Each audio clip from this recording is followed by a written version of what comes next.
మోకాళ్ల నొప్పులు, gas, gut health వంటి సర్వ రోగాలకు నివారణి అరుణ యోగా ఆముదం.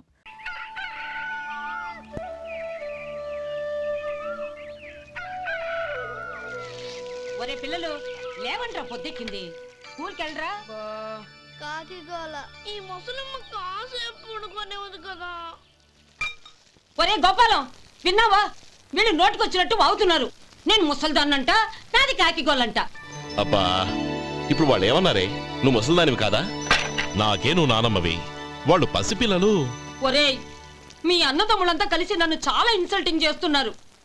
ఇప్పటికీ కళ్ళజోడు లేకుండా నేను సూదిలో దారవేకించగలను తెలుసా? కానీ మనుషుల్ని గుర్తుపట్టలేదు. చూసావరా? నువ్వు ఊరుకోవే. ఊరుకుంటారులే. లేవండ్రా.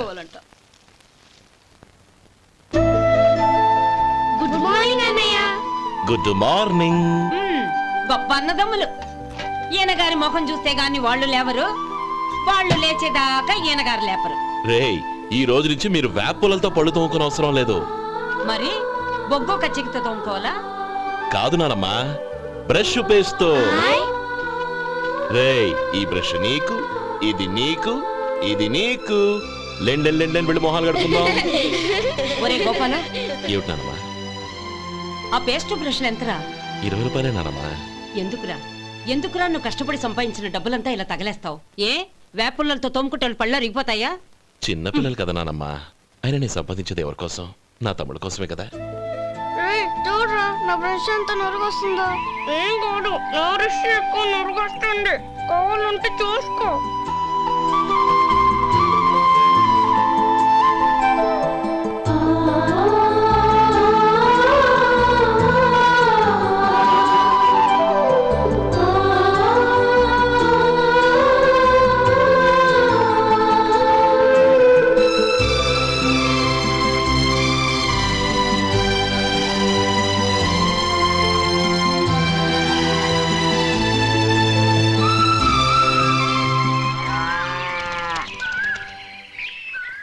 రే గోపాలం, బజార్కి వెళదాం. సాయంత్రం తొందరగా ఇంటికి వచ్చాయి. రేపు వెళ్దాం నానమ్మా. సాయంత్రం నాకు ముఖ్యమైన పని ఉంది. నాకు తెలియనంత ముఖ్యమైన పని ఏముందబ్బా వీడికి?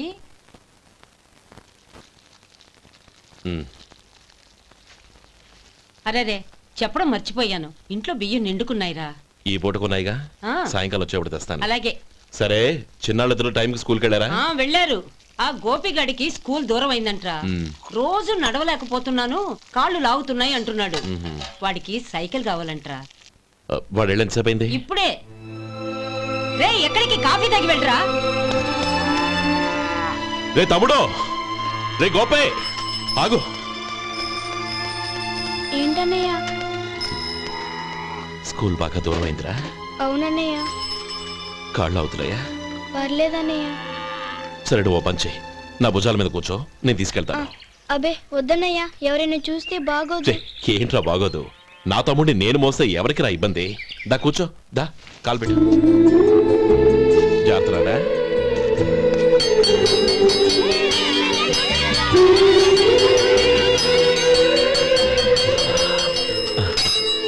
చూసావా, స్కూల్ కరెక్ట్ టైంకి వచ్చేసాం. అవును, థ్యాంక్స్ అన్నయ్య.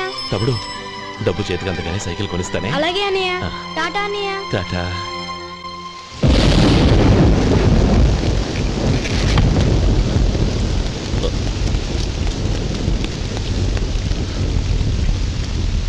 నానమ్మా,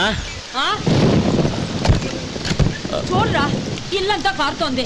కప్పించమంటే అదిగో ఇదిగో అన్నావు, ఇప్పుడు అర్ధంతరగా ఈ వర్షం పట్టుకుంది. పిల్లలు ఎక్కడ పడుకుంటారో ఏంటో నాకేం అర్థం కావటం లేదు.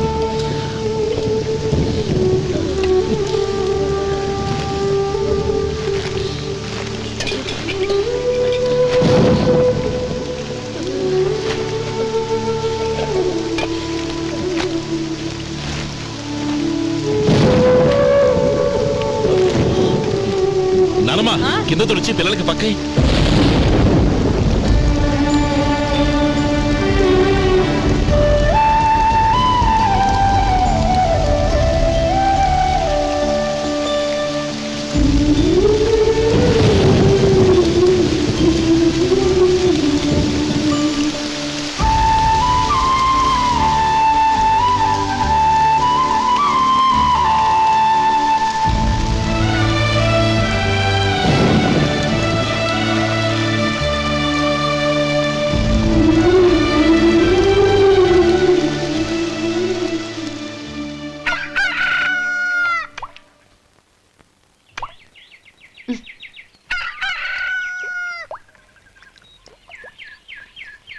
ఒరే గోపాలం, తెల్లవారులు ఇలాగే ఉన్నావా? ఒరే, గత జన్మలో నువ్వు వీళ్లకు రుణపడి ఉన్నావు, లేక వచ్చే జన్మలో వీళ్ళు నీకు రుణపడి ఉంటారో తెలీదు గాని నీలాంటి అన్నను నేను ఎక్కడా చూడలేదురా. రక్త సంబంధానికి రుణాలేంటున్నానమ్మా. అన్నట్టు చెప్పడం మర్చిపోయానురా. లక్ష్మీపతి మనందరినీ ఇవాళ సాయంత్రం వాళ్ళ ఇంటికి రమ్మన్నాడు.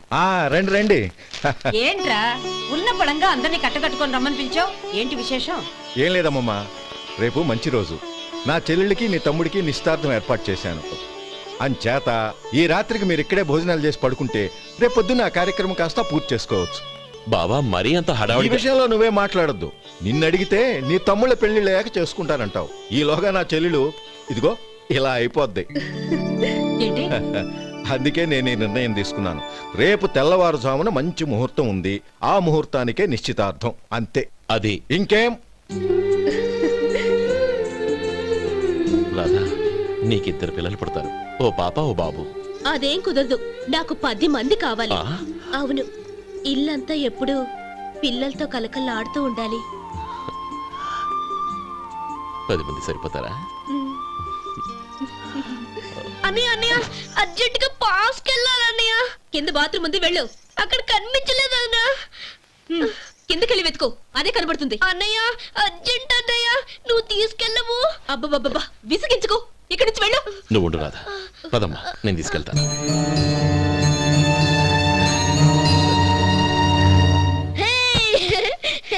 ఎంత మెత్తగా ఉందో, చాలా బాగుంది. భలే బాగుంది అన్నయ్య. హాయ్.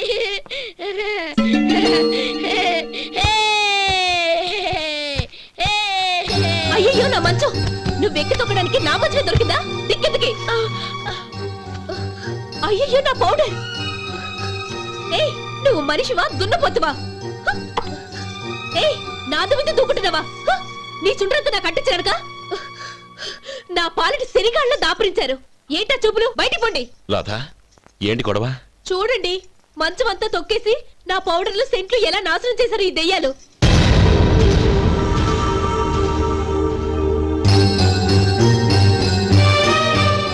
తమ్ముళ్ళు రండి, బయటికి వెళ్ళి ఆడుకుందరు గాని.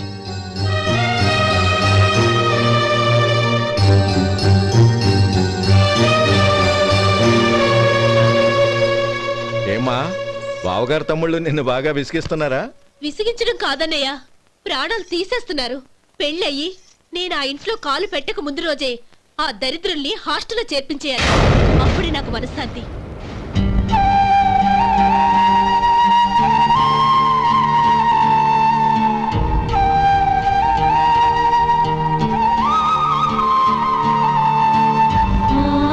పెళ్ళయి నేను ఆ ఇంట్లో కాలు పెట్టక ముందు రోజే ఆ దరిద్రుల్ని హాస్టల్లో చేర్పించేయాలి.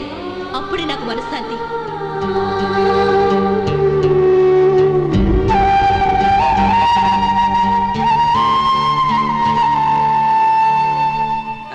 అది ఇలా ఇవ్వండి బాబు. నువ్వు వెళ్ళి కొబ్బరికాయలు తీసుకురా నాయన. అలాగేనండి. అమ్మా, ఆ పూలు అక్కడ పెట్టండి. ఇవ్వండి. ఏంటి బావా నువ్వు అనేది? అవును బావా, నాకు ఈ పెళ్లి సరిపడదు. నీ చెల్లెలకి వేరే సంబంధం చూసుకో. నీకేమన్నా మతిపోయిందా? ఏం మాట్లాడుతున్నావో తెలిసే మాట్లాడుతున్నావా? అయినా నా చెల్లికొచ్చిన లోటేంటి? నా కాబోయే భార్య నా కుటుంబంలో ఐకమత్యం పెంచుతుంది అనుకున్నాను, కానీ పెళ్లికి ముందే నా తమ్ముళ్ళని నా నుంచి విడదీయడానికి ప్రయత్నిస్తుంది అనుకోలేదు. తన అన్నదాంట్లో తప్పే ఉంది బావా. ఏ అమ్మాయి అయినా పెళ్ళైన తర్వాత తన భర్తతో సంతోషంగా ఉండాలని కోరుకుంటుంది. అయినా నీ తమ్ముళ్ళని హాస్టల్లో చేర్పిద్దామంది గాని నడి రోడ్లో వదిలేద్దాం అనలేదుగా. నా నుంచి వేరు చేయాలనే ఆలోచన వచ్చాక అది హాస్టల్ అయినా నడి రోడ్డైనా ఒకటే బావా. బావా, తొందరపడుతున్నావు. నీకేమీ లేకపోయినా నా చెల్లెల్ని ఇష్టపడిందని నువ్వు సుఖంగా బతకటం కోసం నేను ఎన్ని ఏర్పాట్లు చేశాను తెలుసా? 50 ఎకరాల పంట పొలాన్ని నీ పేరు రాసి రెడీగా ఉంచాను. ఈ ఇల్లు కూడా నా చెల్లెలి పేరు రాశాను. నా తమ్ముళ్ళని నా నుంచి దూరం చేసే ఏ ఆస్తి నాకు అక్కర్లేదు. బావా, ఊరందరినీ పిలిచాను. నిశ్చితార్థానికి ఏర్పాట్లు చేశాను. పెద్దలందరూ వచ్చి కూర్చున్నారు. ఇప్పుడు అర్ధంతరంగా నిశ్చితార్థం ఆగిపోతే నా చెల్లెల జీవితం ఏమైపోతుందో ఒక్కసారి ఆలోచించు. అందుకే బావా, నిశ్చితార్థానికి ముందే ఈ నిర్ణయం తీసుకున్నాను. దయచేసి నన్ను వదిలే. బావా, నా చెల్లెలు నీ పైన మోసుబడిందని నీకు మిల్లులో పనిచ్చి నెల నెలా జీతం ఇస్తున్నాను. మమ్మల్ని కాదని ఎలా బతకగలవో ఒక్కసారి ఆలోచించు. బావా, గడ్డి తిని పశువులు కూడా బతుకుతాయి. కానీ జీవించడానికి మమతానురాగాలు కావాలి. నేను జీవించడానికి ఇష్టపడతాను. బతకడానికి ఎన్నో మార్గాలున్నాయి. వస్తాను. గోపాలం, ఒక్క మాట గుర్తుంచుకో. ఏ తమ్ముళ్ళ కోసమైతే నువ్వు నా చెల్లిని వద్దనుకుంటున్నావో అదే తమ్ముళ్ళ జీవితాల్లోకి సంపాదన, పెళ్లి అనేవి రాగానే నిన్ను నిర్దాక్షిణ్యంగా నడి రోడ్డు మీద వదిలేసిపోతారు. అప్పుడు తెలుస్తుంది నీకు నా విలువ, నా చెల్లెలి విలువ. చూడు లక్ష్మీపతి, ఏ రోజైతే ఈ ప్రపంచమంతా ఉదయించే సూర్యుడి కోసం పడమటి వైపుకు తిరిగి ఎదురు చూస్తుందో ఆ రోజు నీ కోరిక నెరవేరుతుంది.